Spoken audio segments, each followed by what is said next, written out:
In this video, I'm going to show you how to add transitions between clips in your video edits in Adobe Premiere Pro. So without any further ado, let's get into the video. Okay, so here in Premiere, we have our timeline with our two clips. Okay, so that is just a straight cut. Now, a lot of the times, just using a straight cut is actually very good.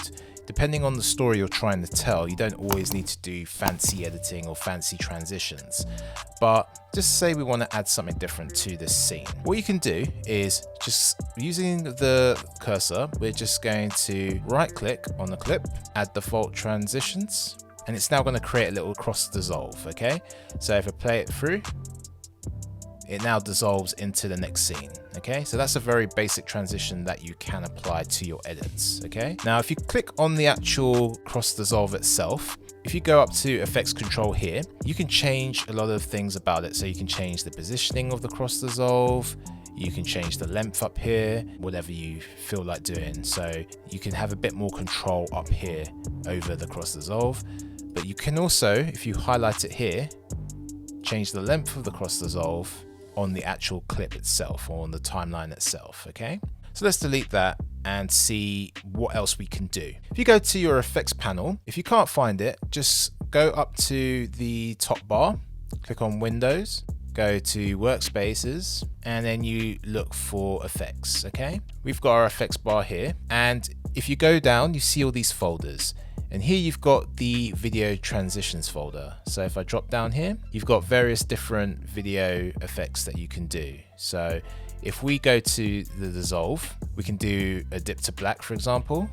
So if I grab that and then put it between the clips, now we watch this back, gives us a nice cinematic dip to black between those two clips. Okay. Now, again, you can control all the parameters of the actual transition up here. Now, let's try something else. Let's say we want a zoom, so we can have a cross zoom effect. So if we drag it on here. Okay, so if we watch our scene back now, that affect's a little bit faster. So play around with a lot of these different transitions. Be careful with some of the other ones, because some of these are a little cheesy. Like, depending on obviously the story you're trying to tell, you don't want to use like ones that are too cheesy. I think a lot of times with edits, the simpler the better. So you don't always need to add a fancy transition or what might appear to be a fancy transition. Okay, so I've applied a cube spin effect. Let's just see what that looks like. Okay, so you can do things like that, but be careful, because I wouldn't personally use those kind of transitions unless you're doing it in a very creative way, but they look a bit cheesy. I think the best ones to use are like fade to black, fade to white, or the cross dissolve transitions as your basic transitions.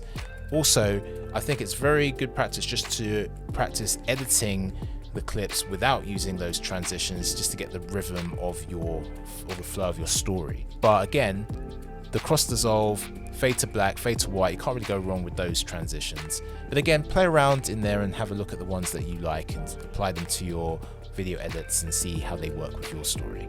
Check out this video on how to make video in text to your video edits in Adobe Premiere Pro, or check out this video you might enjoy as well. Until next time, this has been Asten Regis, helping you tell your story through video. Peace.